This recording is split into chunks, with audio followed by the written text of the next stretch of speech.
আমাদের বহুদিন দেখা হয় না, কথা হয় না, আনন্দ বেদনার ভাগাভাগি হয় না। একদিন খুব বেশি হয়েছিল বলে বোধ হয় আজ আর একেবারে কোনো কিছুই হয় না। আমরা একে অন্যকে লুকিয়ে দেখি ফেসবুকে, সোশ্যালে কে কখন অ্যাক্টিভ ছিল, কে কি শেষ পোস্ট করেছে তার খেয়াল রাখি। মাঝে মাঝে রাত জেগে কবিতায় খোঁজাখুঁজি করি। ওগুলো যে ঠিক কবিতা হয় তাও না, এ কেবল আমাদের অনুভূতির বহিঃপ্রকাশ। আমাদের বহুদিন কোনো খুনসুটি হয় না বলে বুকের ভেতর খচখচ করা কথাগুলো কবিতার নাম করে বেরিয়ে আসতে চায়। এসবকে কি আদৌ কবিতা বলা চলে? আমরা এক শহরে থাকি, একই গলির মাথায় দুজনার বাস।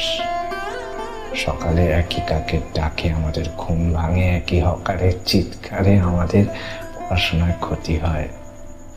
তবুও মাঝে মাঝে মোড়ের দোকানে কোনোদিন হুটহাট দেখা হয়ে গেলে আমরা একে অন্যকে দেখেও না দেখার ভান করে চলে আসি।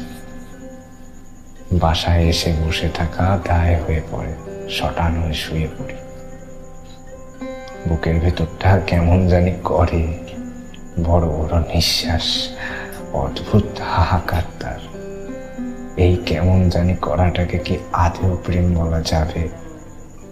এসবের কিছুই আমরা জানি না, শুধু জানি আমাদের ভেতরটা রাতের শেষে দিন আর দিনের শেষে রাতের মতো পরিপূর্ণ শূন্য। একে প্রেম বলা যাক বা না যাক, অন্তত বেঁচে থাকা বলা যায় না মোটেও।